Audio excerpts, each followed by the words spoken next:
আমারে কয় মিয়াও, বহুত বুঝাইছি সাবধান হইয়া যা, আমার ভিডিও চুরি করিস না, নিজেরা ভিডিও দিয়ে নিজেরা ভাইরাল হওয়ার চেষ্টা কর। কিন্তু কি করলি, আমার ভিডিওতে আমারে কপিরাইট মারলি, এটা কি আর হজম হয়?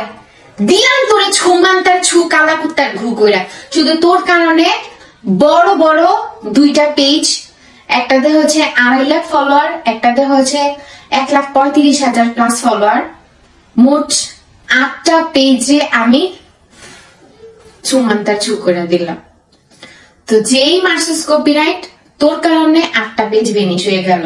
সো নেক্সট যারা আমার ভিডিও চুরি কইরা আমার ফেক আইডি বানাইয়া বড় লুক হওয়ার চেষ্টা করতেছো কিংবা বড় আইডি বানানোর চেষ্টা করতেছো, এই পথ থেকে সইরা যাও, কারণ আমার এই সাইডে আমি বেনিশ করে দেই।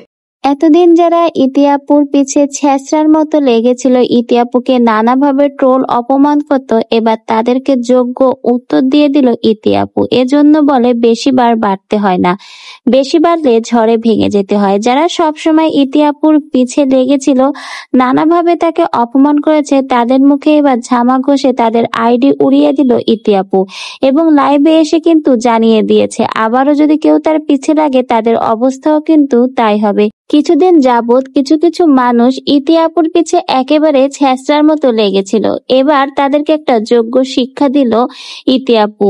মানে বলে না, এরা অনেক বেশি বেড়ে গিয়েছিল, বেশি বাড়ার ফল কিন্তু কখনোই মধুর বা মিষ্টি হয় না। এবার সেটা দেখিয়ে দিল হাতে নাতে ইতি আপু। ইতি আপু কিন্তু এটাও বলেছে ভবিষ্যতে যদি আবারও তার পিছে লাগে তাহলে এদের মধ্যেই কিন্তু ছুমন্ত ছু কালীকুত্তার গু করে উড়িয়ে দেবে। তো আগে ভাগে কিন্তু সতর্ক হয়ে যান, কেউ আর ইতি আপুর পিছে লেগেন না, তাহলে আপনাদের অবস্থাও কিন্তু একই দশা হবে। তো বেশ কিছুদিন যাবতীয় কিছু ছেঁচড়া পার্টি ইতি আপুর পিছে লেগেছিল, তো তাদের মুখে এবার রীতিমতো ঝামা ঘষে তাদের আইডি গুলো উড়িয়ে দিল ইতি আপু।